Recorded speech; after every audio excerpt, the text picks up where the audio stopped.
yesterday when I dropped him off at school, he was like, "Mommy, I don't want to go to school. I don't like it there." And I'm just like, "Why? What's wrong?" And he's like, "I just don't want to go." He's ready to go to like kindergarten, you know. Bored, oh baby. Yeah, he's bored, and his classmates are kind of dicks. Like, he's got many frenemies. What? He's got saying frenemies like that. No, that's normal. This one kid, Carter, I think Carter is his good friend, but I could tell like sometimes he's annoyed by Carter. Carter is one of those like round-headed little boys that wears glasses. He looks like a Muppet. I mean, he just looks like. Does he look like the boy that you're from Jerry Maguire? Yeah, except he's black with curly hair. Oh, he's black. I did not picture that. I immediately pictured a white kid. You know, black folks are getting all experimental with the names, like, you know. Hey, you sounded like a racist old white lady. I was like, wait, what is happening right now? Black folks getting out their place and trying experimental names like us weirdo, like the weirdo white folks. You sound like a closed-minded ass Southern white lady naming that child things like something that's not that weird, but just not a Southern white name. Yeah, she named her child Sebastian. Yeah. Like anything other than Robert Lee is like, all right now. Yeah, it needs to have a Lee. You know, every sibling my dad has, and my dad. You told me. The middle name is Lee. I can see why Daddy being like, buying that. Buying that.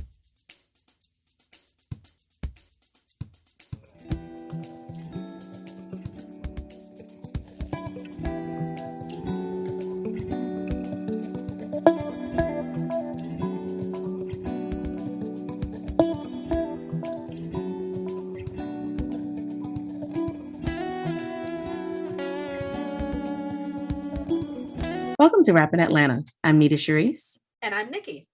And in this podcast, we have a frank, honest, and open conversation about the FX show Atlanta. We have noticed that there are similar features in each show, and during our discussion, we offer our impressions on what those features are. There's a That's So Atlanta moment in each episode that most clearly and accurately depicts the spirit or quirk that is Atlanta and life in the American South. Darius-isms highlight the special flavor the character Darius brings to the show because he is easily one of the most layered, complex, and compelling characters on television. There always seems to be a mystical element or some strange thing that happens beyond all logical reason and sometimes scientific explanation. We've all experienced those kinds of moments. And finally, the SGR moment is very plainly the moment in each show when shit got real and we are reminded that life is not a game and desperation has the power to motivate any and every possible action. Today, we'll be discussing episode 6, White Fashion, directed by Ibra Ake, written by Ibra Ake and Donald Glover. As Ern, Al, and Darius return to London, white people continue to white. Because that is a verb. Yes. Oh, ooh. Friend. This episode has so many layers. This is shaping up to be the best season yet, in my opinion. Like the what they're daring to talk about and discuss and to bring to like the subtlety of modern racism and prejudice. Is exquisite. I'm really enjoying watching these episodes. Subtle and like so specific. Like I know we're jumping a little bit, but just that the woman that he was with, that he met through them, like ordering lunch. Sharon. Sharon. She wasn't over the top. She wasn't a caricature, you know, like they didn't do she wasn't a Kardashian, you know. No. She wasn't like a hack comedian's version of a white woman. At some point, she actually seemed like she might be a reasonable person. Even when she was in the space of the restaurant, she wasn't completely disrespectful. Towards the end of the scene, some of the things she did were tone deaf and like disrespectful as just being another human being that you're having lunch with. Like, can you be present, please? Yeah. Just with like, oh my God, she was like, oh, this Shazam isn't working, you know.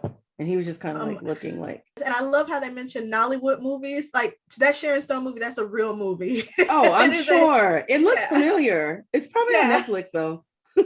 Yeah, it might be on Netflix. But yeah, like the way that they film Nollywood movies is completely guerrilla style sometimes, you know. So like a lot of the music is being produced like with love by some studio somewhere in Nigeria that has no connection to any of like the you know major recording labels or whatever, but it's popular, and so it gets played, and the people know it, so it gets African. Yeah, it gets African famous and Black famous, but it never, you know, meets like, you know, the actual industry standard. Okay. Yeah. So of course she wasn't gonna be able to Shazam that song. Okay. You know? Okay. I understand that. I thought there was some other layer that I wasn't understanding. Okay, it's underground. They're like it's local. Got it. Okay. It's like Nigerians now. There's hella Nigerians, especially Igbo. And I'm not just repping that because that's my name and my children are Igbo or whatever. But like, it's just known, like Igbo people are known for just living in every part of the world. They live everywhere and then speak all sorts of languages, and then other Nigerian tribes as well. So so yeah, like you might go to a Nigerian restaurant in London and hear music that you never hear anywhere else, but all the people in that restaurant know it, you know, and jam to it. They play it at weddings and everything. So I love that commentary. That was Ibra Ake was really inserting his culture into this episode, and I appreciated it. I like that. But like, you know, after seeing how it ends, I mean, there's a part of me that's like, I want my shit to stay underground, because when it comes above ground, it gets bastardized. Man, I have to say, it's like I wasn't surprised, but I think the wind was a little bit taken out of me. I don't think I expected it to be so swift. Like I found myself wondering, like, was there a time jump? Like, I was like, God damn, like, I expected to see like a Van Erden like come across the screen, like strolling a baby carrot. Like, did they have a baby? No. How much time? It's like, oh my God. Not a lot. And the way in which it was done. So, okay, let's start at the top of the episode. Because at first, so like I truly did jump, but at first it wasn't too much of a jump because we did meet Sharon sort of quickly, but we opened on Ern and Al. No, we open on the fashion designers creating that abominable. And the way that the guy is describing it needs to be chic, expensive. It's a fucking jersey. It's literally a jersey, and it's a cat. But you know what that speaks to? White people, their opinion and just their gaze being like so respected and so highly regarded that they can just look at any piece of shit and just say like chic and whatever, and people are like, yeah, it is just a jersey with Felix the cat on it. And then he says, and then these are two sentences that have no business being next to each other. Children adore him. He's like a sex god. What? Yes, but then also it's like that's this guy's thing. Get this girl a cigarette. She's freezing. She's freezing, which made me laugh. Then I was like, huh? Which, you know, of course, was just like a toss-off line to just like, oh, you know, models, like they don't eat. They just, you know, they smoke cigarettes and they chew gum. They're always cold because the girl probably hasn't eaten in years. Probably doesn't even know where she is. So he just keeps giving me cigarettes. Like, I mean, it's just, you know, and then just even the age of the little girl in the ad, like that they focus on. It's like she was really young, and then the people around her were not. Well, you know, and at one point I thought one of them was Darius. I was like, is that Darius? Like one of them kind of like looked like Darius. That threw me off for a second. This line was inspired by Central Park, and I'm like, inspired by a park? Okay. And then the actual cartoon character, Felix the Cat, is like a manga character that it has like Indian roots, or it has to do with the Indian culture, I guess. And then the 5 was supposed to commemorate the anniversary. So no one bothered to do any research outside of like whatever their own little ideas for it. But as far as the picture, I was just like, so I guess they said that they wanted to create this feeling of a picnic in a Manet portrait. And I'm like, who in a Manet portrait will be wearing a jersey? It's just bullshit. Okay, is this white girl surrounded by all these Black people, And I'm just like, if this is an Indian cartoon, why are the black people there? So I'm just like, did you it really just shows not? that it's bullshit. You know what you're doing. It's bullshit. It's like, oh no, and it's like, if you didn't, somebody knew. Yeah. Somebody knew. It's bullshit. Like it just goes to show me that when people say like, oh, well, there aren't enough people in the room. Yeah, there aren't enough people in the room. Sometimes there's nobody in the room. And many times, more often than not, the people who are in the room know exactly what the fuck they're doing. And now they're just kind of like, oh, we didn't know. No, you got caught. You know exactly what the fuck you're doing. Or as we learn later in the episode, the people in the room are unheard. Like yes. they'll listen to them to get a snippet of an idea and that take that idea and run with it and do whatever the fuck they want with it so they can sell more clothing. And it just reminded me. So it's funny, you know, the ad runs.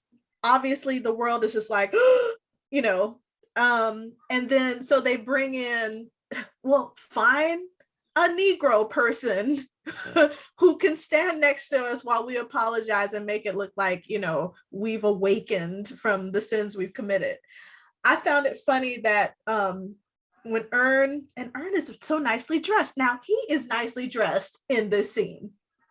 Yes. He is nicely dressed. I was just like, okay, we are not doing Korean Andre 3000 today. See? I appreciate it. Yes, it is okay to give Ern props. He looked handsome. Yeah, he looked really handsome. Good. They didn't show the bottom of him because that's where he always goes wrong.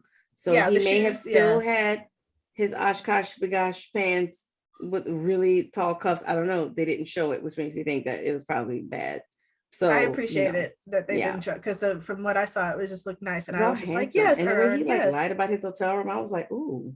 Oh yeah, yes. Let's wait. Let's wait and delve into that. I was excited. But yeah, Paperboy mentions, like, remember that Tommy Hilfiger thing? So I included a link to that in the show notes. That was a completely a rumor. But while that rumor was proliferating, Tommy Hilfiger's stock doubled. His, like, more people bought it. So again, that just reiterates there's no such thing as bad press. We get another example of how green Paperboy is when it comes to politicking and making business moves outside of the studio. And Ern tells him straight up, like, why are we doing this? The fact that the woman says, oh, we're not going to pay you. If we paid you, it would be disingenuous. Really? Can I just say I hated the both of them? They were so white. And they weren't European white. They were American white. Like, they were, and I know, like I said a couple episodes ago, that they're the grandpappy of American white, but they were the certain brand of white where, like, the entire time that Ern and Al were even there, they didn't even fake.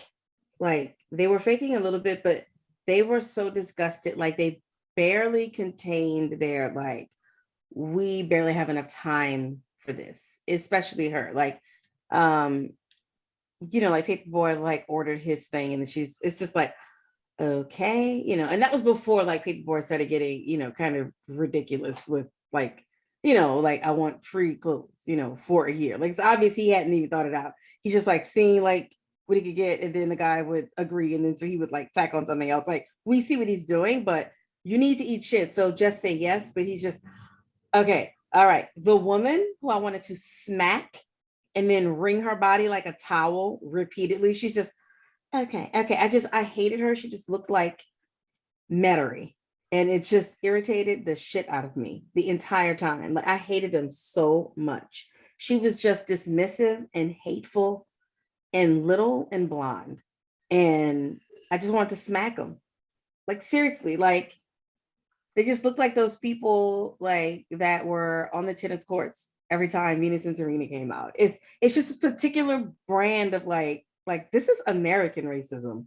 Like, this isn't, I didn't feel like they were in London. Maybe the guy, but she was just very like, there are niggers in here. I mean, yeah, they were definitely in London for me because of the Yoruba lady who was like the assistant taking notes, Iniola. Yeah, her. But I mean, like, the if the woman hadn't opened her mouth, it just looked like, This is very triggering. personal. Sorry, this is very personal for you. It's okay. Are you okay? It's like she was about to then go into like leading worship or something. It was just okay. Go ahead. Sorry. It's okay. All right. So this is what gave me life for this episode when they asked Darius what he wanted to eat, and he says the jollof rice, and I'm like, oh my God, the Nigerian is showing. I was so happy. But the fact that they were like jollof, the way she said jollof, yeah, like, she like put the little syllable, the little dash. That's like jollof. Like jollof rice, maybe it's not called jollof rice, but it's all over the world.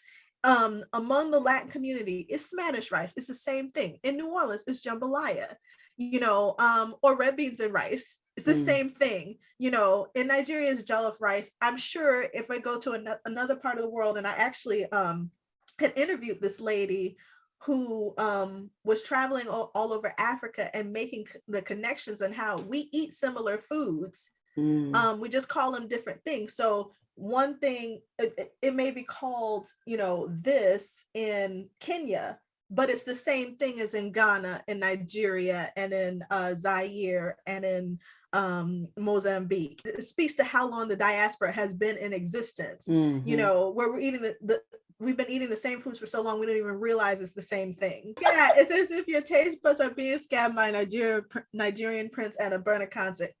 If you don't know Nigerian culture, then you just don't know. There was so much. And like Burna Boy, I actually posted a link to, one of his articles in the show notes. Burna Boy is huge. He is huge, and he's doing a lot of good things. And he's trying to make that connection with Black Americans, unite that bridge. Like, we're all the same people. We've got few little differences here and there, but for the most part, we're the same people. I really appreciate his music.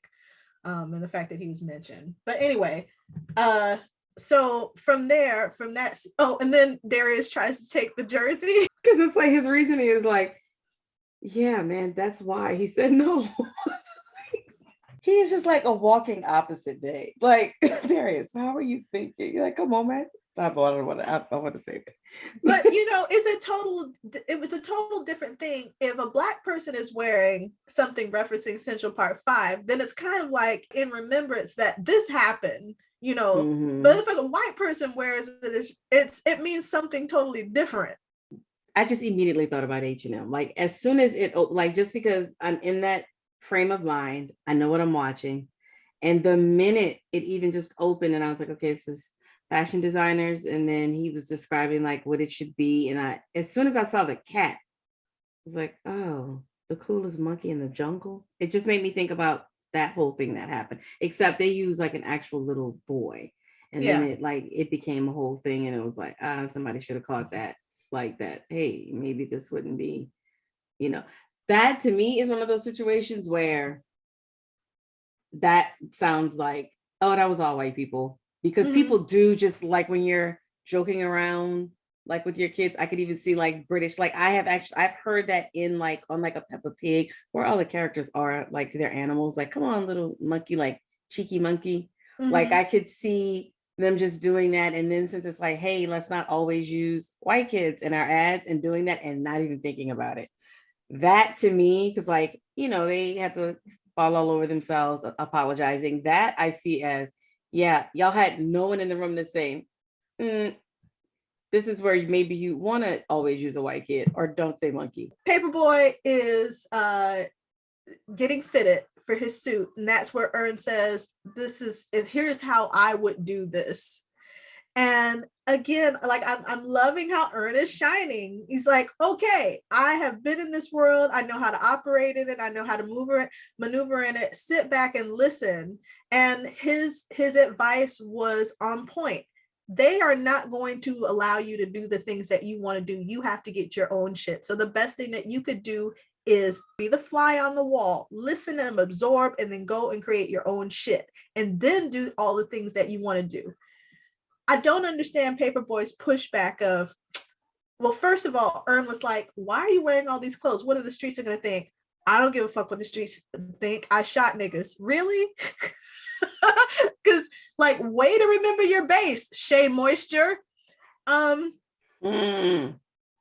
But then on the other side of that, what he had to say was kind of true. Best stay out of the politics completely, because what do they do to those types? They kill them. And they do. So he did have a point. But I guess that went out the window, you know, when he actually gets to the meeting of with Khalil, and I don't know, whatever. We meet Sharon from hospitality. She's never heard of jollof rice. She's been to all the Michelin restaurants in the area. She doesn't know anything about it. So that's when she was like, I was told that it was a Ghanaian delicacy. And he's like, who told you that, a Ghanaian? Yeah. All scary. And he's like, again, when it comes to jollof rice, Ghanaians and Niger have beef. Like, Ghanaians are like, our jollof rice is the best. Niger is like, nah. And I have a TikTok that I will be putting in the show notes of these two guys. I've sent you TikToks with them before. They have so many followers. I'm addicted to them. I forget what they're called, but like, they're obviously friends, but one is Ghanaian, and one is Nigerian. And they do TikToks on various things, like where they will say, they'll say like different words. Like the Nigerian one will say, you know, worm. And then the Ghanaian one will say like worm, and I do have more things in common with the Nigerian one, even though it's a little bit different. I can tell that he's saying worm more like I say worm. Yeah. And the Ghanaian one will say worm and it'll be different. He'll be like, no, worm. He's like, what? Like he says it different. And so they'll just go back and forth. But what they argue about the most is that rice. Oh yeah. But they are both so over the top ridiculous when it comes to the pickup lines. But I love it. Like, they have these videos that are all just for like motivation for women, but there are so many women that will like stitch with it. Like, this literally got me out of bed this morning. Like, they will have these videos with like the sun shining like directly on them. Like, who is the like, who is this beautiful woman? Like, sometimes I'm just like, what else little boy is that? Like they just think it's things that I would never have thought that I would want to be called. Like, this pineapple. I'm like, what? That sounds so stupid. But like 3 minutes later, I'm just like, I do like pineapple. Here's a message from an exclusive Rappin Atlanta sponsor.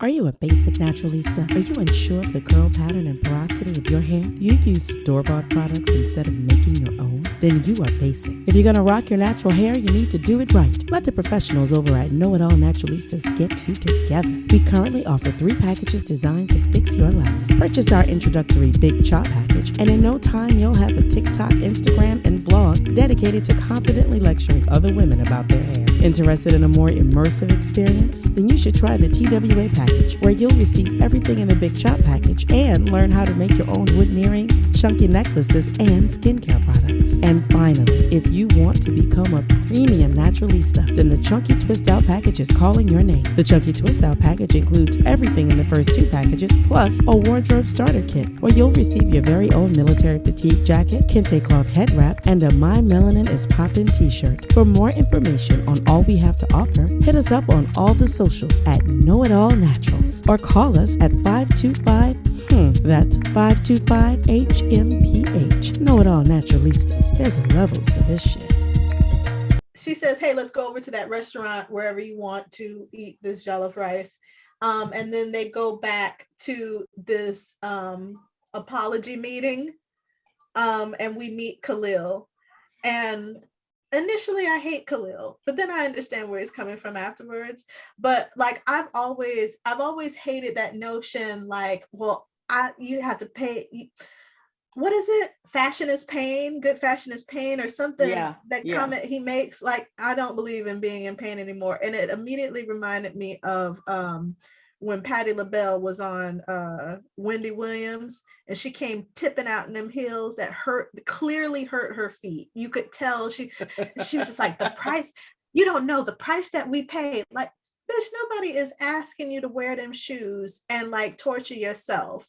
Like, you want to think that you're looking your best. nobody who is in pain looks their best. At a certain point, like I got to that age where I'm like, I can't do heels anymore because I had taken the heels off. And before I would go to work all day in heels and then go straight to the club and dance in them same heels that I had walked off. Yeah, I could do that. I can't do that anymore. For the most part, I will only put on a heel if I know that I'm going to be sitting for the most part. For the majority of the time. Or you know that you have something else to, like I have to balance it out. Like, you know. I want to be comfortable. I want to have a good time. Being in pain that I'm subjecting myself to is not a good time. So like if he's going to this event and you know it's cold because it's mostly white folks in there, so you know it's cold as hell, and he got on some shorts in London, and you know already it's in London it's cold for the most part. Do they even have temperature that gets over 70 degrees? I don't know. I have no idea. I doubt it. No idea of London down. But he's inside in this hotel, so you know it's cold as hell in there. Talking about he need to look good. I was upset with him for not taking the opportunity to wear some bad pants and boots. You know how I feel about the chance to rock coats and boots. Are you talking about Paperboy? No, Khalil himself. I'm like Khalil. Prime coat and boot weather. I love places that give you a chance to show off prime coats and boots and scarves and gloves and all the accoutrement. Such a waste. Anyway, all right. I'm sorry. I'm sorry. Hurt my heart. So I have a question. Was he supposed to be D-Ray? D-Ray A little bit. I don't know. Was he? I don't know. That's me just being messy. Like maybe not totally, but like a little bit inspired. Did you notice that he kept that no matter what he had on, he had this kind of puffy thing on that was almost like a puffy vest that D-Ray always has on, like no matter what, he always has a puffy vest on. That's his signature vest. And we're talking about D-Ray McKesson, the BLM activist, but he's not involved in. I mean, he's an activist though. He's been I don't know. I guess I'm thinking about the latest conversations around like these activists and like people like having public split ups and whatever, you know. Maybe he was the fashion industry's version of D-Ray McKesson. That's what I mean. Like I'm not saying it's as much of an avatar as the other dude who was obviously like they were kind of poking fun at Sean King because they were like, "Are you even black?" Like not as much of like a one-to-one as that dude. I mean, they did say like Dolezal, but he had this little thing on like the whole time, and I was like, "Is that like a little puffy vest? Is that they changed to like a little shrug scarf thing?" It just made me wonder if it was like a little fashion industry D-Ray. Yeah, I don't know, but did Paperboy look good in his suit? Yes, he did. Yes, he did. Represent for the big boys. I loved it. I was like, look at him being all pensive. Lean on that Georgian Paperboy. Was he double-breasted doing it big with the turtleneck? I loved it. I was like, oh, so cuddly. I love it. Big boys, big boys. I love it. I love when he wears suits. Their little conversation tickled me again when Khalil says, "I haven't paid for a meal in 73 police shootings." I loved his measurement. I loved 73 police shootings. But then I was like, oh. Yeah, because that's a lot of black folks dead. But as a comedian. Oh yeah, it was hilarious. It was hilarious. And again, we see Paperboy is clearly out of his water because he doesn't even know what to say. He didn't even know what he was supposed to do there. He asked if he was going to perform a song. Like, no, you're there to be black. And he didn't get that. He still didn't get that. I'm like, listen to your manager, please. Well, so it's funny that you should say that. Ern is doing great. You know, he's come a long way from them being dressed like TLC and living in dorms. Mm-hmm. You know, kudos. Here's where he needs to step it up. We only know what they show us. Ern needs to either prep him more, and I'm not buying that. Maybe it happened off camera. He needs to tell him more things before the thing, or get a person that tells him that. They had the assistant girl who was there, But you remember when he was talking about the, I teach, I tell them to do something like invest back in the hood. That was after. He told him that after they had the meeting, after Paperboy, said, I want free clothes for life. Mm-hmm. He didn't tell him that before. It helped Paperboy later in the meeting, that's later, but we didn't see anything prior to this apology press conference thing where Earn was saying like kind of like a little pep talk where he's like, all right, be whatever. We didn't see that, or I don't remember it. See, They didn't have that. I get the sense, well, they only had a conversation about what was happening because Earn said, why are we here? Why are we even doing this? So I'm getting the sense that Paperboy is continuing to act independently, just as he did back in Atlanta sometimes, where, Earn is making moves and everything. And I think he's making moves to garner the right kind of attention and the right kind of exposure. But then Paperboy is also, he's kind of a wild card. He's doing what he wants to do as well. So I don't know if Paperboy is always willing and always is relying on the strength and the talents of his manager too. And I think we've had this conversation before where it's like, okay, can Earn be a little bit more aggressive and a little bit more proactive about, making sure that his client is in the know? Yeah, but is Alfred that easy to work with? No, he's not. He isn't. But in this case, Earn has gotten to this point. He's gotten him to this, and I'm not blaming Earn, but in this case, where Paperboy, like, obviously you don't know what you're doing, which, granted, it seems like he doesn't realize he doesn't know what he's doing until he's in the middle of it. Mm-hmm. And like, that's a problem. But like, I just wonder if Earn has even attempted, and like maybe it's a thing of like he already knows, like, nah, he's not gonna listen. I guess I just want to at least see a thing where he's like, hey, go out there and do such and such. And then like maybe if we just see Al say, fuck all that, I don't want to do it. Okay, fine. I don't know. I guess I just think it's weird that like we see that Earn is doing such a great job. Like it doesn't match up. Like they've come up. It's professional. He's got money. Earn is looking like money. He's acting like it. Paperboy now does not match up with Earn. Like Earn, it seems like he's somewhere else. And Paperboy, if you dropped him in the middle of the A, still trying to get there, he would fit more. And so now it's like you got this suit on. You're not acting like how you look. Like his mindset hasn't changed. And I'm not saying that's Earn's responsibility, but I feel like in order to do Earn's new attitude, or maybe what's been in him coming out, in order to do that some justice, at least can we just have a scene where we see him taking on just a little bit more, because we see him taking it on with everybody else, just like he's been bossing up in his Earn way of not being a dick about it. Like he can be very just even toned, like I need to see this, this, and this, and he moves on. Like he isn't like a type A, like gotta like throw his dick around. Like he's just like I need it done yesterday, thank you, and he moves on. He could just like with Paperboy in that same tone that he said, I would ask for a seat on the board. I would ask for such like, hey, we're gonna go out there, just say this, don't go off into this. And then if Paperboy doesn't listen, then okay, then we see Paperboy do his regular self-destructive shit. I think we saw exactly what you described here. And again, like Paperboy is clearly the fish out of water where Earn is not.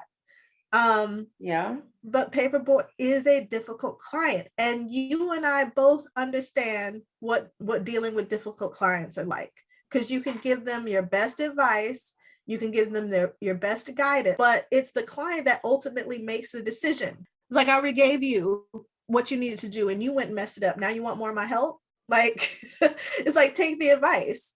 So I don't know.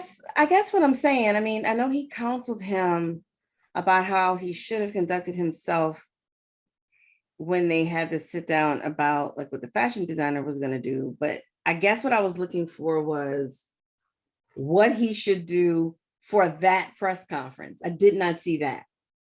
he told him not to do it at all. He told him not to do it at all. Okay. You know, or if he's going to, he's like, why are we even here? This is not something you should do. What are the streets going to think? Okay. You know, and so he was like, okay, well, if you're going to do this, make this count for something. I guess he thought he was taking Ern's advice, but he still wasn't, because he still didn't really ask for what he should have asked for. And he really trusted these people. And again, that's out of character too. Like, how are you trusting these people so much? Between Socks and just every other white person he's come into contact with on this tour, like he just seems to have like, it's just this weird dichotomy of, it's like, yeah, white folks are whiting, but also, oh yeah, I trust them to interpret my vision correctly. Like, well, I've been thinking about that. I didn't put Socks in it though. I didn't think about that, but you notice that when Ern was asking about the suits and like just all the stuff that he was asking for, like with the clothing, he's rapping like Paperboy just wants to be rich. He just wants to have stuff. And he was so impressed with what's his name from episode 3?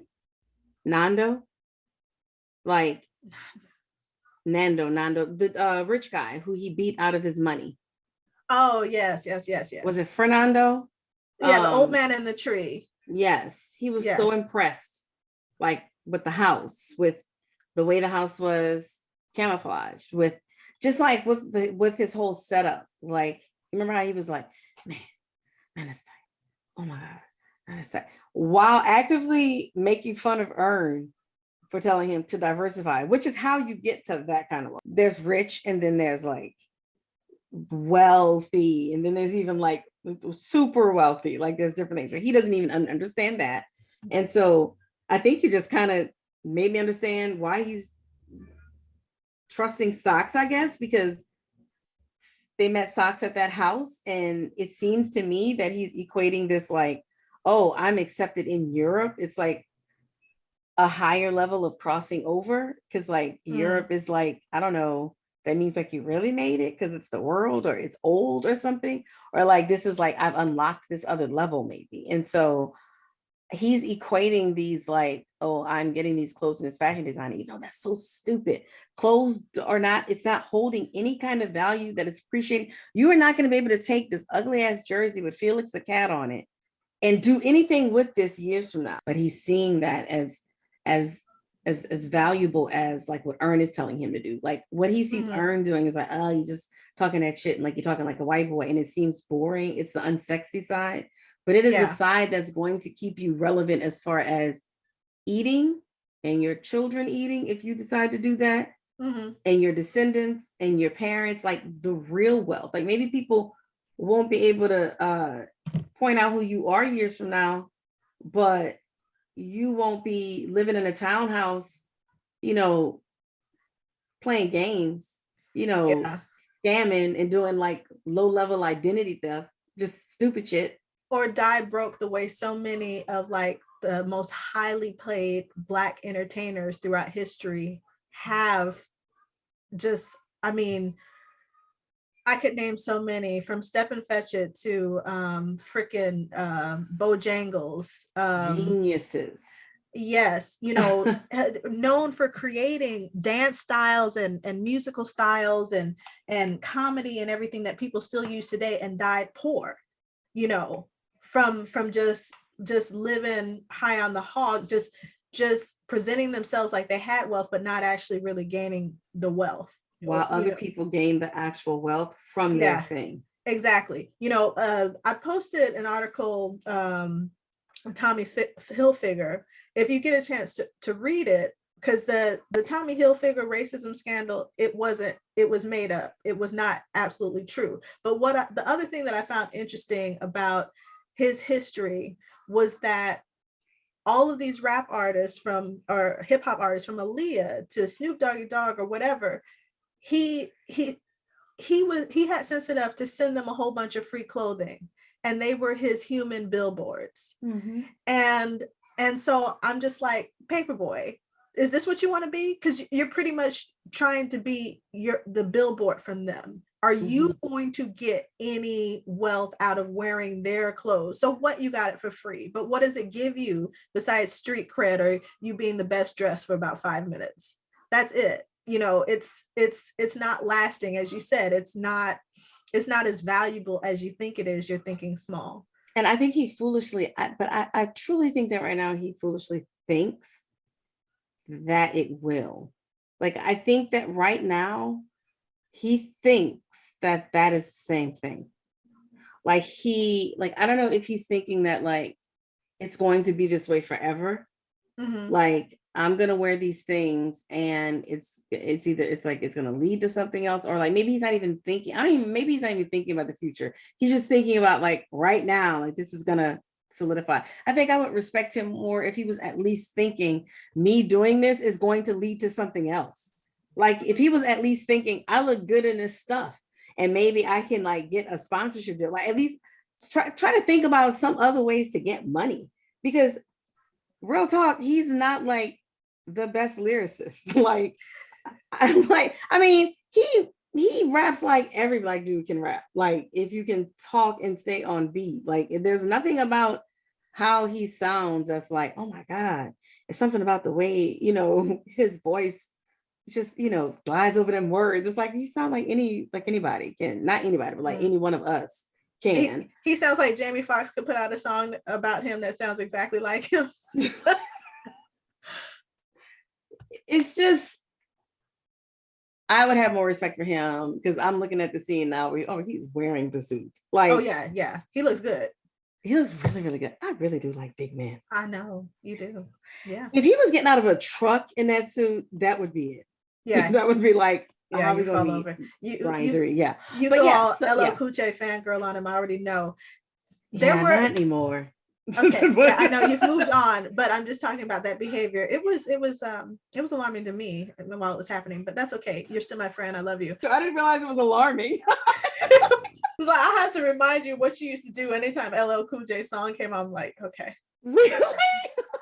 Okay, we need to write that down because I have no memory. So we'd be driving along in the car, my hand out the window, giving my obligatory middle finger. It was the only person who was like, check the mirrors. Like, okay, finger. LL Cool J would come on. You would put the seat back and be like, oh. Oh my God, I forgot about that. I'm like, I love my friend. I love all of my friends, even this. With you there. I didn't care who was there. I was like, all right, I'll let her have this. I'll bring it up later. I am the least prejudiced person in this room, in the world even, is what he said. So what?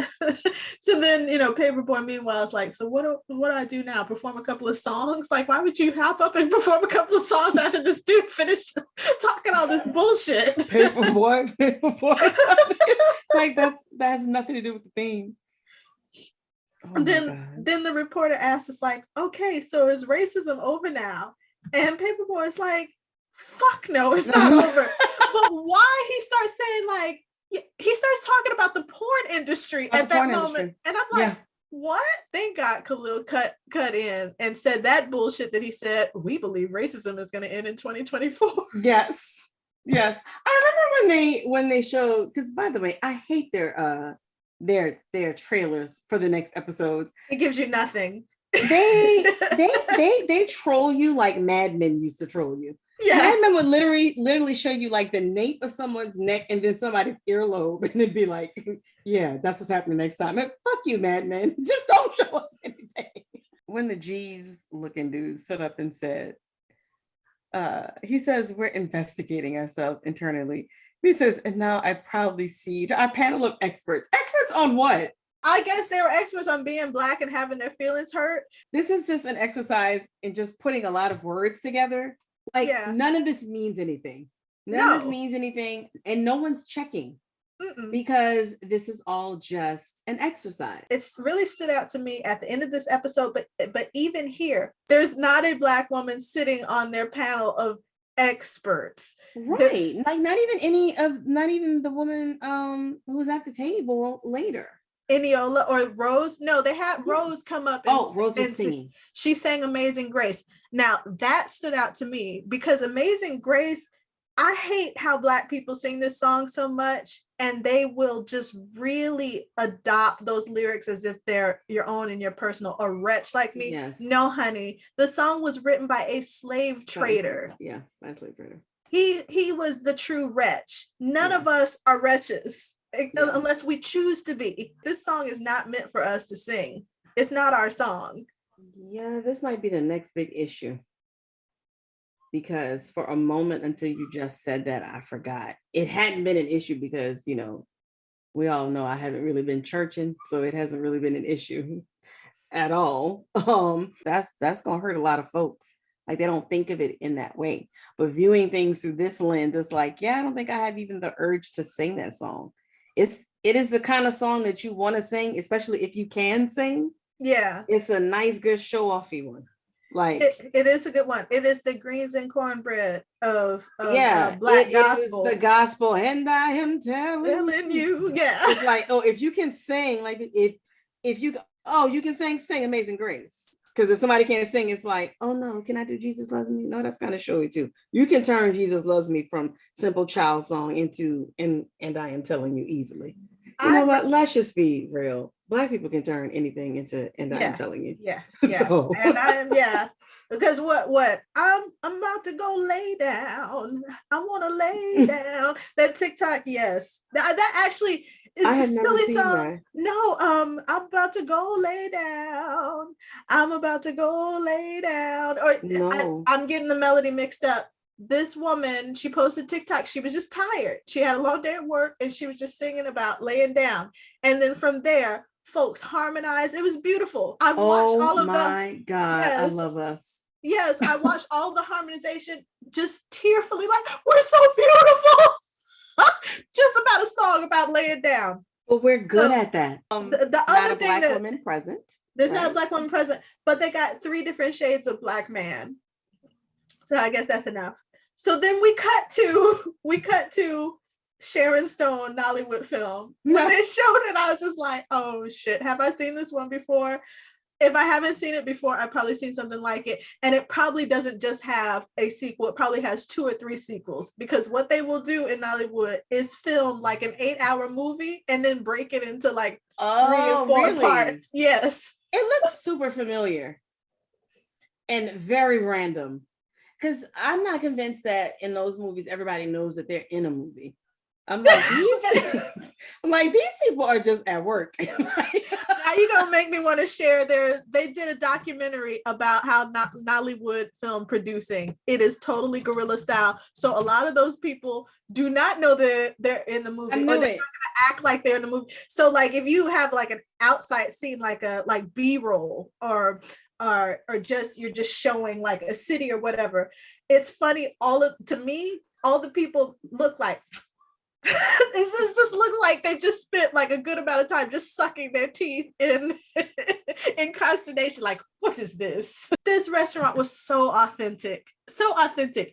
I don't care what type of Nigerian establishment you're going to, you're going to hear Nigerian music playing, and there's going to be a Nigerian movie on. There's going to be random paintings and art. It was so spot on. They're in the restaurant. Oh, the atmosphere in this place is so cool. Like, I was so mad. She was so annoying. I loved how they showed the lady with the baby on her lap, and she's feeding the baby fufu and okra soup. It was just, oh goodness. I miss okra soup.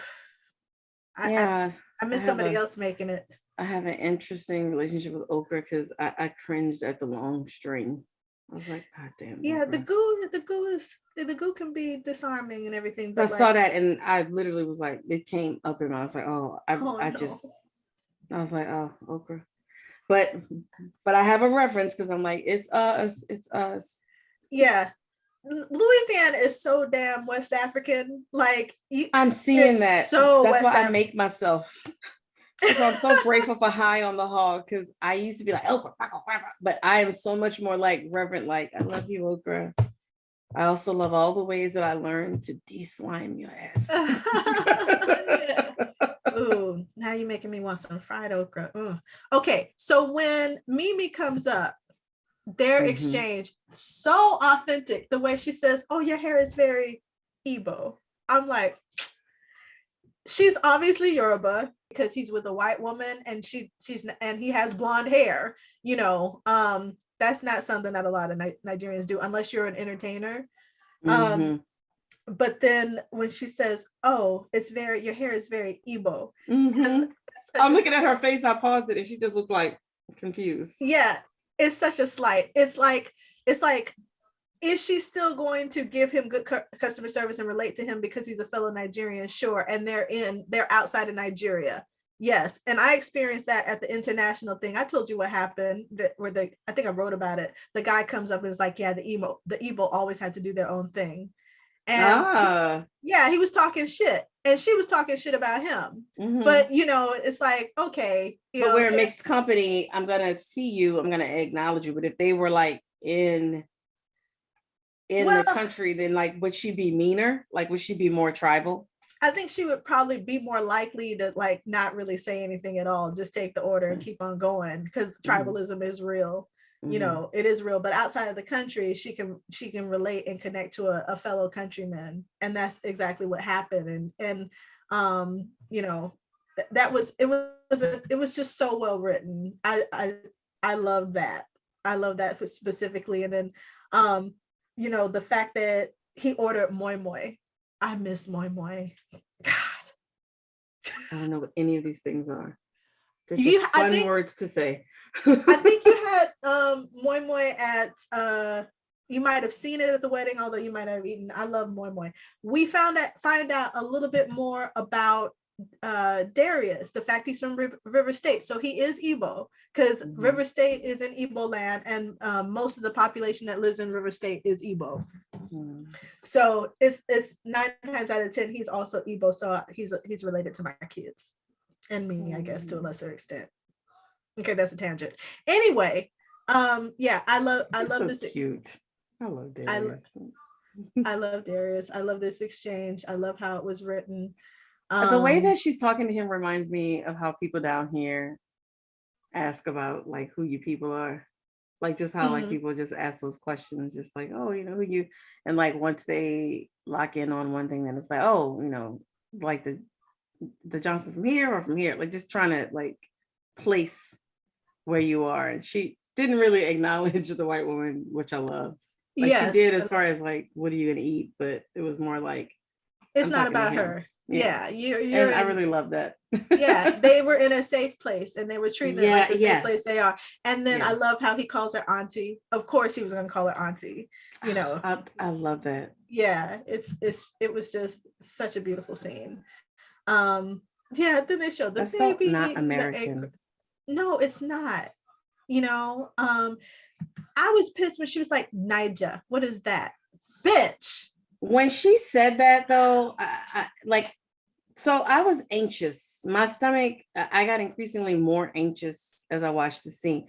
I actually felt like I was watching horror, like as it went on. Seriously, like, and I don't know if we have Jordan Peele to thank for this, like things that are kind of innocuous like this, but like how he's managed to, and like, I don't know, like maybe he gets too much credit, but I mean, he deserves it because he's the first one to at least on a large scale take things that we experience and rightfully put the horror lens on it, because it's horrific. And like watching this, when I see her, because they're just always looking and scavenging and like looking for like what's the next thing they're gonna suck the blood out of and the culture and all the flavor, and then like take it as their own and like wear the face like the Chainsaw Man.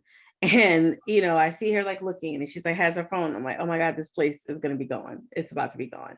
And I'm like just increasingly, and when she said what's Nigel, I'm like, oh my God, now she has something to Google.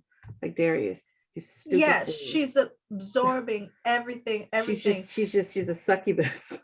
She was trying to absorb everything, even the music, which she couldn't Shazam. And I giggled about that because I was just like, yeah, a lot of African music is underground. We all know it. It's popular. It cannot be Shazammed because the industry, it doesn't belong to the industry. It's not in the industry.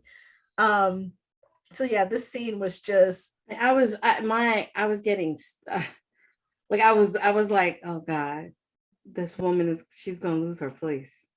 She's gonna lose her place. And then if she wanted a business card, like, why not get up and ask now? You know, she's taking note of the food. I hate how she says, oh, I love everything except for the goat. Bitch. If you've never had goat meat, I'm sorry, goat meat is delicious. It's wonderful. And when it's prepared. Sorry. Go ahead. Finish. When it's prepared well, as it should be, as well, it's good. I miss that. I miss all the Nigerian food. That's the main thing that I miss. I've never had goat. So when she said that, I remember it annoying me because, you know, I mean, this woman is obviously, she's a good actress, because I didn't like the way she said it. I never had goat, and I can't say that if somebody offered me goat, I'd be like, that sounds really great. But I didn't like how she said it. Something else that stood out to me, that always stands out to me, is the ways that, so in that situation, I realized Darius is the person that she came with. So that's who she's familiar with. But white women always seem more willing to interact with Black men before Black women in all situations. Yeah. Whether they came there with the man first or not. It's always just like you just said, she could have, you know, she had her chance to say, may I have your business card?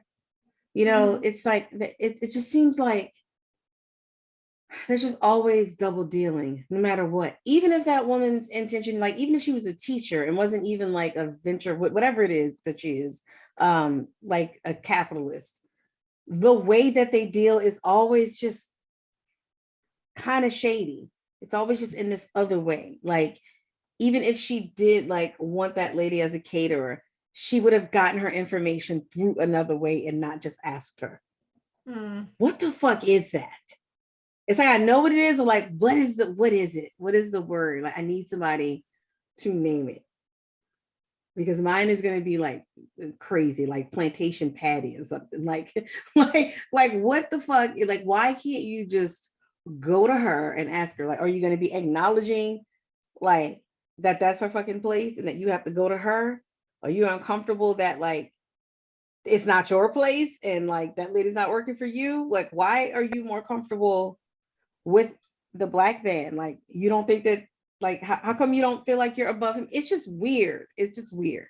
Oh, well, let's go back to that, you know, what we were talking last week, revenge.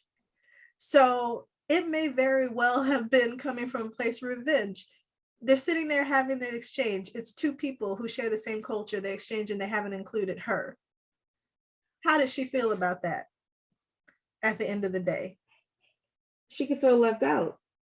But yeah, she felt Darius left out. Was doing it too. So why? It's like, to me, she's specifically like circumventing the woman. Darius was a part of leaving her out too. Yeah, but I mean, she's getting knowledge from Darius right now. And the woman, she didn't have any interaction with her at all. And she might have felt slighted by that. So that might have just even increased her willingness to, instead of actually doing business with the woman and talking all that actually acting out all that talk about, you know, the PR moves she could make and all of that, she might have been like, I don't want to deal with her at all. I don't have to deal with her at all since she didn't deal with me, you know, in this restaurant. Maybe that's not even what happened. I don't know why they act the way they do. I don't. It doesn't make. That has to be what happened, because you could have gone in there like a normal fucking customer, because they'll do that too. Like see an opportunity. Like, she could have literally have just been a PR agent looking for her next client. That would have irritated me too, because they always feel like you need their help. Some people want to be underground. Some people like want to be kind of gritty and underground. But I would have rather that than you just trying to absorb her. Because that was actually my initial thought, that she was just gonna like, let's spruce up the place but not eat her, like not swallow it whole, and like now you don't see no Niger anywhere. I mean, you see Niger and it's just y'all. You see, the restaurant was full. Darius had managed to hear about it, not living in London, not being from there. So was the woman doing okay on her own? Yeah, she was doing perfectly fine. It's like, wait a minute, apparently it's a place we've never heard of it. Can't stand it. They can't stand it. And that's what it is. We leave the restaurant scene and we go to this meeting. I find it so I find it both alarming and then also comical that Paperboy is wearing this shirt that has fake across the front of it. Yes. But yes. I'm guessing it's from the brand that he's copped all of these free clothes from. But he is clearly, again, he's a fish out of water. He is faking it to make it in this situation. And it was actually kind of a hard scene to watch because, you know, it reminded me of how I felt about Xavier when I first went to Xavier. Because I was just like, oh, this we're the talented 10th right here. Yes. You know, these are like all these that like we have the future in our hands. We're going to define our reality and bring our people up together. So you have all of these romantic ideas about being there on campus, and then you start like getting into the mix of things and seeing the kind of bullshit that we create independently of white people, you know, and how we continue to perpetuate that. And it just makes you mad because it's like, we know better. We should be able to do better, especially with these additional resources. Yeah. And this additional network, but we're still fucking around. And there's maybe like one or two of us who understand how to leverage the connection, how to exploit it, and still how to still triumph in being productive in accomplishing some mission. But there's too few of us who are doing that, and it's disheartening. We go back to Earn. I guess he's in the hotel lobby of where this meeting is taking place. He runs into Van. He sees Van's looking glorious, so relaxed. She just looks like how I'm gonna look in New Orleans when I'm there. Yes. I didn't realize though, were you surprised that she was still in Europe? I didn't know she was still in Europe. I thought she was gone. No, she'd been in Europe for as long as they have, because you know, when he comes and yells at her like he's her daddy, you know, where have you been? Why haven't you checked in and all that? Like, she's not a grown-ass woman. But yeah, she's been out there in Europe, just taking a sabbatical. I thought she was gone. I thought she went back home. Because I haven't seen her since she was ignoring his phone call and Old Man in the Tree.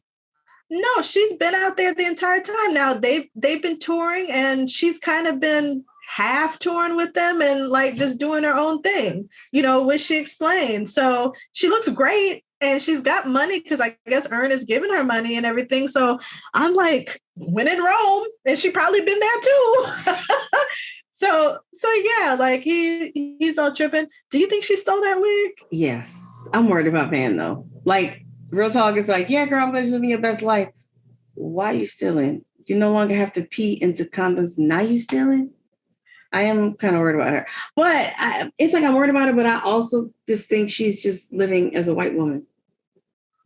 Maybe, yeah. She is. I'll bring it up the next time. But like the pushing the women in the pool, like that was a Mrs. Maisel thing. That she's doing this she's living as a white woman. She's just doing shit. Because it isn't a mistake. It isn't a coincidence that it was a white woman that was being a white woman, putting her hands on her. No, she says something like, I'm doing what I'm supposed to do. No, I'm going to stay here and hold. I'm like, but you don't get your hands on Van. Who stole that damn wig? Okay, did anybody, and this is like other customer in the shop. Does she own the shop? Is she getting paid by the shop or whatever? I don't get it. Earn, a nigga. He's like my favorite now. I didn't think that I would feel that way about his character, but the way that he manipulated that situation so well, because he took advantage of the fact that it was a Black concierge, took full advantage of that. So the Black concierge is going to have some empathy for his plight, being Black in London, and being Black in London. Yeah. And then, you know, Earn understanding that Black folks get treated like terribly in establishments just like that. So it probably would not be uncommon for them to have lost his reservation. Yeah, and because lost the his concierge bags. didn't even have a like, oh, no, sir, we would never. He was just like, he knew how it was. So and even Van recognized like, oh, that was a boss move that you just did. Like, I'm gonna throw some pussy at you, which is what she did. Because he probably saved her ass legitimately. You know, he did because she stole that wig. Yeah, I'm sure she did. Which is why she didn't answer later on. She didn't have to steal a wig. No, she was like, let's kiss. So then we go back to Paperboy. He's in this meeting. He just pitched his Reinvest in the Hood campaign. He actually says, no, let it be a Black woman. He changes it like a Black girl. No, a Black woman. I'm like, I like how you pointed like, I'm waking up. He was like, Black girl, woman. I was like, I wish he still had the suit on. That would have been even better. Yes, and in Neola, the Yoruba girl, lady, she's feeling him, you know. Mm-hmm. And so I think he legitimately feels like he had a win in that room. He felt good about himself because he's like. And it was probably like, well, to hell with Ern. He said I had to do all of this, but I just came in here and just made change, and they're going to run with my idea. Poor ignorant soul. Poor ignorant soul. Is that dude Black? What was his name? Did he have a name? I forgot. Hold on. Oh shoot. Dozel. That's his name. Dozel. No, I thought they were calling that because it sounded like Dolezal. If they named him Dozel, that is funny. It's spelled D-O-Z-L-E, Dozel. They did that on purpose. Yeah, because I literally took it like a slight. Okay, we open a Black girl, a Black woman. That's his name, Dozel. Yes. And I just like how all the hotel employees, they just have to silently. I just like how they're like silently standing there, like in every plantation scene where you wonder, like, the Black people just say they're just hearing all of this. It's like, you know, they're going to talk about it. It's just be like, yeah. Yeah. I just wonder, I kind of like wanted to see a scene of them being like, that dude is totally white. Darius tries to go back to his beloved restaurant. Was it Echo Chop? And it's gone. Like, he tries the door. It's a big ass close sign on the window, bro. I'm like, okay, can you read? I know you can read. And then her food truck is just right there in front of it, which is like, just adds insult to injury. We learned that this bitch did not get the woman's business card, did not talk to her, probably didn't exchange 2 words with her at all, went over her head to the landlord who'd been trying to sell the property out from under the woman for the longest time and made him an offer he couldn't refuse. Now she's got this fucking food truck selling with the word Niger, which she didn't even know. This probably happened within a period of like 2 to 3 weeks, I'm guessing. And then it's in the same spot so she can capture the audience that people who are going to be going there and looking for it, because it's not on any, this place was underground. So you're going to set up right there. But she still doesn't even care to attract that same audience, because she makes that comment, your money is no good here, literally. Card only. We only accept cards. And that reminded me of the shit that they do in New York now, where they're trying to prevent people, like, they might be underemployed, or they might just make a minimum wage. They have cash, but they might not necessarily have like a bank account or, be connected in that way to be able to spend their money there. So she's going for an audience that looks like her, or who has money or whatever. Or who's able to have like, gotcha. Yeah. So thank God Darius was like, no, I can't do this. They're gonna name a dish after him because he's from Georgia. And then just put peaches. Those people love a fucking reduction of some shit. And it's like, yes, you literally have reduced this to shit. And just gonna put some peaches. I just got my very first visual Dariusism, and I'm just doing this outside of the thing. Him walking up the street swinging his bag, like, I'm gonna go to the restaurant. Oh, baby. But then I was kind of mad at him, like, Darius, you shouldn't have. Why did you bring her there? So you know what? That is one way that he's not American. You should have known what was going to happen. That is one way that, like, you are looking at her as just another person and not as a Black American. No, I think would have. I would have been like, nope. You know what? You couldn't find. I don't think they have it here. Never mind. Yeah, but again, this is the second time he's fucked up in this way because the first time was socks. So yes. like, what is it going to take oh my God, they need to kill Darius. Yeah, they need to kill Darius. But like, this motherfucker said cheesy jollof. Cheesy? That's just like putting cheese on your jambalaya or on your gumbo. That's kind of shit that they do, just cheese sandwiches. I remember in Kings of Comedy that this is like reaching way back where D.L. Hughley was like, and this is the kind of jokes that a kind of like comic bully like D.L. Hughley would make. It's that kid in class that just makes jokes about everything. It shouldn't be funny, but he's just picking with everything. He's like, man, white people just do shit like on their lunch break, they just have a cheese sandwich. And it's just funny. It's just mean. It's stupid. It shouldn't be funny. But it just seemed like, yeah, white people eat cheese sandwiches. It's just stupid. It's like, this should not be funny. It's dumb. But it's like, yeah, you would just put cheese on shit. How it makes no sense. Dairy a meal. How is dairy just going to be a meal in and of itself? Now, a reason why cheese and jollof will never mix, especially in Nigeria, there's not even a lot of cows in Nigeria. There's no cold places to make cheese in Nigeria. But that's why that's a clever thing to slide in there. Like, they're just layers, like you said at the top. Like, there's a reason. Yeah. You know, like from the fruit, oh yeah, it's Georgia, but also just how they just put fruit. It's like the raisins in the potato salad. Just shit that don't need to be there. Like, they just be doing shit. You just be doing shit because you don't know how to do shit. You just know how to steal. And then like once you have it, you don't even know how to like be true to it. Have and it, honor it. Steal it. Yeah, you don't even honor it after you steal it. You just turn it into this fuckery. Okay, we're both getting heated. I'm just really hoping that woman at least like was able to like go to her flat and like, I don't know, maybe like cook out of her flat and, you know, communicate with her people and just keep paying her bills. Like that just, I really did feel gutted because I felt like, okay, I know it's going to happen here, but I truly did not expect it to be so swift. Mimi might have to go back to Nigeria, you know, because there's no telling how many people she was supporting back in Nigeria with that restaurant, you know, because that's one thing that I will say about African people. They come and they set up a business and everything. They're supporting a lot of people back in the village, you know, so they're not just like making money hand over fist and then just accumulating all this wealth and flossing with it. They actually do give back to their community. She might have been supporting, like financially supporting a medical mission over there, you know, so yeah, there's no telling. They don't think about that.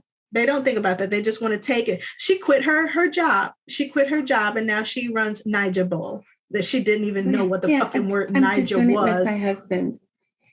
We go to that abomination of a commercial where, and Alfred puts it so precisely. You all lives matter. My idea. He sure did. Yes, there's no black woman. There's no dark-skinned black woman. They get an albino black woman. Is there anything wrong with albino people? No, there's not. Nope. I'm not saying that there's anything wrong with it, but visually, there were no dark-skinned black woman in this commercial. And then the black people that they did have in it were just as stereotypical as fuck. Like, hood obviously has to mean sagging pants, you know, and wads of cash, signifying, suggesting that these dudes are slanging or whatever. They couldn't even have on shirts. They had to be shirtless. But they were able to have a goat, though. There was a goat. Not a black woman, but a goat. And so he's storming in there. I'll say one thing about Paperboy, though. He's Paperboy all the time. Yeah. Like, it's this delicate place that literally looks like Marie Antoinette, like just left, like the actual Marie Antoinette just left. And he will say nigger, and he does not care. Just no. I have to give it to him. He never second guesses saying nigger. No, he does not code switch. Ever. That he stays in one code. I have to give it to him. This Metairie bitch stands up. he gets reassured by Khalil. Like Khalil, he's like, I've been doing this a long time. And he confirms what Ern said. You got to have your own shit if you want things to move. And it's like, why would they tell their customers? And it's likely they probably have a lot of Black customers because, you know, we like to look good, wear the latest fashion. At the top of the show, they were playing this this Yoruba song about the lady not wanting a fake jersey. She wanted a real jersey. That's what the song is about. So, and then she talks about Gucci, Gucci, Gucci, Gucci, because they will buy, poor Black folks will make sure to buy name brands. Yeah, that's one thing I do not connect with. Like I hear that and I'm like, I've never connected with that because I don't have the money and I have never been compelled to, when I get some money, do that. Because there are so many other little things that I could get instead of buy one of those. That does not compute for me. No, it doesn't compute for me either, because also it's like with all of those like name brands, I'm going to walk around being a billboard for this brand. Like they paying me to wear this. Like I try not to get clothing that has stuff across it for my kids because I'm like, no, you're not going to be a billboard for whatever this company is. Like it's, I just hate that. So, okay. So finally we get to the last scene. Khalil was sitting in there, just like holding his pizza like, let me go calm this nigga down. I don't know who this actor is, but I enjoyed him. Like he's cute too. But like he was like he was gonna finish his pizza like, yeah, that's not going. Like, I see who he really is. Like who he actually is. Like he's regular, but he's just okay. And then he comes out and just laughing in Paper Boy's face. And I just kept waiting for Paper Boy to hit him at some point. And he never did. But he was like, oh, okay. Oh no. Okay, you really, really mad. Okay, I'm sorry. like I said, he just should have listened to Ern in the first place because he literally repeats what Ern just said. Have your own shit, make your own shit, learn and do your own thing. And then you won't have to like stop giving your ideas away from them for them to take it and run with it. Maybe that was the theme of the show. You know, it's like we can't get mad when they appropriate if we're helping them to appropriate as well. So anyhow, then do we go back to the hotel? Yeah, I think so. What is this thing that he has on? I'm telling you, this is a nod to D-Ray. I'm just looking at it strapped on him. It's like a little life jacket. It's like a little life vest. I don't know. I do not know. I'm obsessed with it because it is like the little puffer jacket that D-Ray always, and it has L. I keep thinking it has BLM on it, but it just says L. Oh, it does have BLM on it. It says BLM. Okay, yeah. So yeah. That's D-Ray. It's got a little strap, and no matter what he has on, he's got it on like, this is my life preserver. It's fashion D-Ray. Okay, yeah. So, I think they do go back to the hotel. So we go back to the hotel with Van and Ern. They have their little romantic moment. So yeah, we have that scene with Van and Ern, and God, you know, I pretty much she gave him some pussy because she saw him boss up, I think, and then left his ass high and dry in the morning because she's doing her own thing, and I'm not mad. I'm not, but I am worried about her. Because I'm worried that she's gonna pull this shit in the wrong place. I don't want her to go to jail in another country. I don't. Well, maybe next episode we'll get back to her, or we'll go back to Atlanta. Who knows? Okay, so let's go through the elements. Was there a That's So Atlanta for you? Because there wasn't really one for me. No, I didn't have one. I did not have one. My Dariusism. Who told you that? A Ghanaian? Love that. I loved it. Because if you know about the Jollof Rice Wars, then you know, like, he was so Jollof serious. Rice Wars. The Jollof Rice Wars is 1600. Mine was when he asked for the jersey and the guy said no, or like absolutely not or something. And he was like, oh, but it's the most expensive thing in here. And I was just like, yeah, Darius, that's why he said no. But the dude legitimately said, you can have anything you want. Like, oh, but this? Come on. Right. But again, it was like, yeah, that's when you swing. Like, the average person is like, okay, I'm going to swing for the hills, kind of knowing like, okay, well, if he says no, but he might says, yeah. Darius reacts Like when you would say, oh, but come on, I chose the cheapest thing. He's like, but I chose the most expensive thing. Like, that's why I said no. Was there a mystical element for you? There was not so much for me. No, because nothing was mystical. White people was just white. Yeah. For my SGR, I said when Paperboy blew up and realized that, he realized that he was so out of his depth. In a way, I'd also say the same thing about Earn. He is out of his depth when it comes to dealing with Van. Now he thought he was bossing up. Yeah. So shit got real. He woke up. She was gone. Didn't even leave a note. On the one hand, I felt kind of sorry for him because I think he has real feelings for her. On the other hand, though, I just think that the shoe is on the other foot. And I'm not saying that with like a boo, but he is very much in the position that she was in when we first met her. She wasn't necessarily pining, but I think that if Earn back then had said, listen, I want to give this a try. It's going to be me and you, girl. I think she would have been like, okay. Because, let's do it. Like Lottie was little and, you kind of like want to feel like you really have somebody, not just like the other parent, but I think she would have been willing to feel like I'm building a life. So the shoe was just kind of on the other foot as far as I don't know what's going on in their head. They're there, but I don't know what's going on in their head. So he just needs to go ahead on and work through it and he will be fine.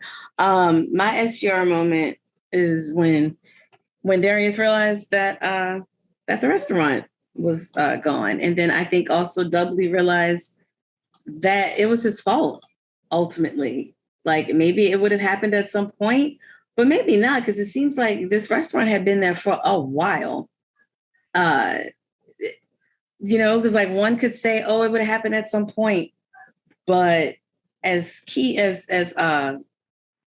as these people were, they never heard of these people and they never noticed us. So, Mimi, I think that was her name, probably could have been around for some more years. And Darius bought her right there, just as we discussed, as he bought socks right there. So Darius is really dangerous. And I think that is because he has a blind spot as an immigrant. He has a blind spot to the things that white people do. And maybe that's a comment. So we know that Ibra Ake, he is Nigerian, right? Yeah. It makes me wonder if he is making that comment, if that is something that he is aware of. I don't know if we've discussed on this show, but I know we just as friends have discussed how that is a real point of contention. I'm more than sure that there are some Nigerians that have been able to understand and see how that is something that some people may not know. Maybe he's saying that, maybe he's not. I don't know, but this is the second time, because I feel like if Darius was American, he would have been like, nah, I'm good. Y'all got Popeyes, and just. I think I wouldn't be surprised if that was an intentional commentary. And, knowing what I know now about this writer in particular, because he's been involved, he was involved with This Is America, the Childish Gambino song. And then also he was involved with Black is King. So, so the dude is, he's woke. And This Is America had that scene with the getting pulled over by the police, and then something happened. But I remember it literally mirrored a conversation that we had off mic about, the ways that you can protect yourself if you get pulled over, if you are not American. And I think that there's a scene like that in that video. So yeah, I'm sure he knew exactly what he was doing. So, all right. Well, that brings us to the end. Thank you for watching. Rappin' Atlanta is recorded and produced by Nita Sharice and Nikki Ebro. Our theme music is Joy Clark's Galaxy Groove, performed by Joy Clark. Discover more about this talented artist at joyclarkmusic.com. Rappin' Atlanta's artwork is created by Prime Vice Studios. Learn more about this intellectual property development agency at primevice.com. You can find us on your favorite podcast player as well as YouTube. Don't forget to rate, comment, subscribe, and follow Rappin Atlanta on Twitter and Instagram at Rappin Atlanta.